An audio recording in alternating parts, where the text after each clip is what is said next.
ಎಲ್ಲರಿಗೂ ಒಂದ ಚಂದ ಅಂತದ ಕತೆ ಹೇಳ್ತೀನಿ.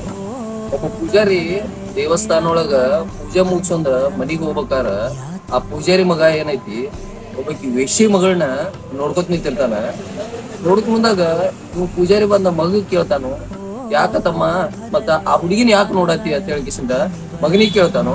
ಅವಾಗ ಆ ಮಗ ಹೇಳ್ತಾನು, ಇಲ್ಲಪ್ಪ ಆಕಿನ ಬಾಳ ಇಷ್ಟಪಟ್ಟಿನ, ಆಕಿನ ಮದುವೆ ಆಗ್ತನು ಅಂತ ಹೇಳಿಕಿಸಿಂದ ಮಗ ಇದ್ದವ ಆ ಪೂಜಾರಿಗೆ ಹೇಳ್ತಾನು. ಅವಾಗ ಆ ಪೂಜಾರಿ ಮಗ್ ಹೇಳ್ತಾನು, ತಮ್ಮ ಇದನ್ನ ಒಟ್ಟ ನೀ ಕನಸು ಕಾಣಕ್ ಹೋಗ್ಬೇಡ, ಆಕಿ ಏನೇನ ತಂಗಿ ಅಂತಾಳ ಅಂತ ಹೇಳ್ತಾಳು. ಮತ್ತ ಏನೈತೆ ಈ ಕತಿ ನಿಮಗ್ ತಿಳಿದಿತ್ತಂದ್ರ ನಿಮ್ಮ ಅಭಿಪ್ರಾಯ ಕಮೆಂಟ್ ಬಾಕ್ಸ್ ದಾಗ ಬಂದ್ ಕಿಸಿಂದ ಏನೈತಿ ನನಗೆ ಆನ್ಸರ್ ಮಾಡ್ರಿ. ಇಲ್ಲತ್ತಂದ್ರ ಈ ವಿಡಿಯೋ ಇನ್ನೊಂದ್ಸತಿ ನೋಡ್ರಿ.